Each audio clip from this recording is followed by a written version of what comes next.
भारत को नदियों के देश की भी संज्ञा दी जाती है और प्राचीन काल की बात करें तो अधिकतर गांव, शहर और कस्बे नदियों के किनारों पर ही बसे होते थे। लेकिन समय बदलने के साथ साथ जहां शहरों और कस्बों में वृद्धि होती गई, जिससे नदियों की सुरक्षा भी सवालों के घेरे में आती गई। एक तरफ जहां नदियों का लगातार दोहन शुरू हुआ, वहीं नदियों में पलने वाले जीव जंतुओं पर भी खतरे के बादल मंडराने लगे हैं। नदियों और जलीय जीव जंतुओं की सुरक्षा को लेकर दिल्ली के झंडेवाला से यमुनानगर तक गंगा यमुना सरस्वती नदी बचाओ यात्रा निकाली जा रही है, जो आज यमुनानगर के बहादुरपुर गांव में पहुंची।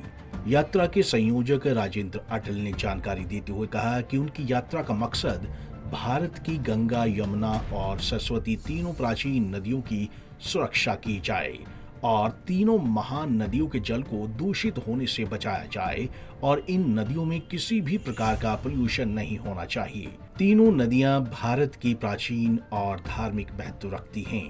श्री अटल ने कहा कि नदियों के किनारों और चारों ओर पेड़ पौधे भी लगाए जाने चाहिए, जिससे बढ़ते हुए प्रदूषण को रोका जा सके।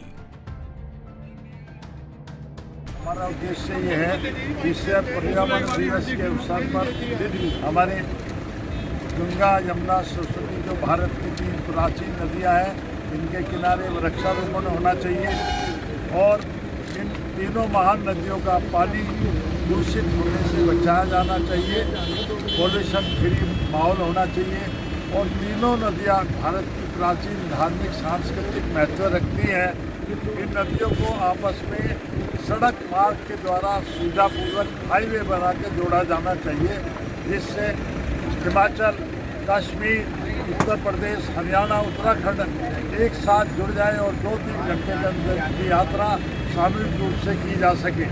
उसी उद्देश्यों को लेकर हमने ये यात्रा आयोजित की है। हमारी ये नदियाँ बचनी चाहिए। आज से 10,000 वर्ष पहले सरस्वती नदी भारत की सबसे प्राचीन और महान नदियों में से थी।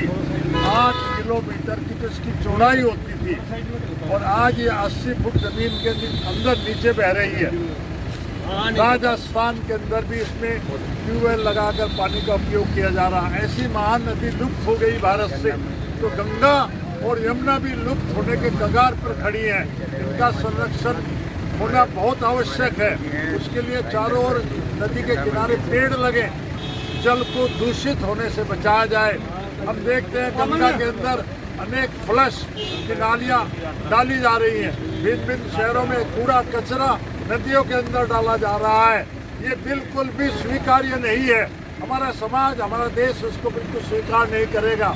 हम प्रधानमंत्री मोदी जी से, हरियाणा के माननीय मुख्यमंत्री जी से, उत्तराखंड के मुख्यमंत्री जी से, उत्तर प्रदेश के मुख्यमंत्री जी से मांग करते हैं, नदियों के किनारे जो भी इस प्रकार की फैक्ट्रियाँ पोल्यूशन फैला रही हैं, उनको तुरंत बंद किया जाना चाहिए। ऐसे कानून बनाए जाने चाहिए जिससे नदियाँ स्वच्छ रह सके।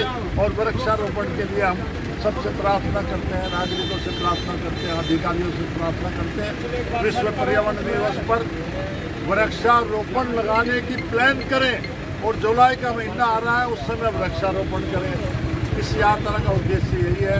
इस माननीय हम आपके संपर्क में आए। आपको बता दें कि दिल्ली के झंडेवाला से चलकर यमुनानगर के बहादुरपुर पहुंची गंगा यमुना सरस्वती बचाओ यात्रा का ग्रामीणों ने भव्य स्वागत किया। यात्रा का मुख्य उद्देश्य नदियों के रखरखाव और उनके संरक्षण के साथ साथ जलीय जीव जंतुओं की सुरक्षा पर जोर देना है। पंजाब केसरी टीवी के लिए यमुनानगर से तिलक भारद्वाज की रिपोर्ट।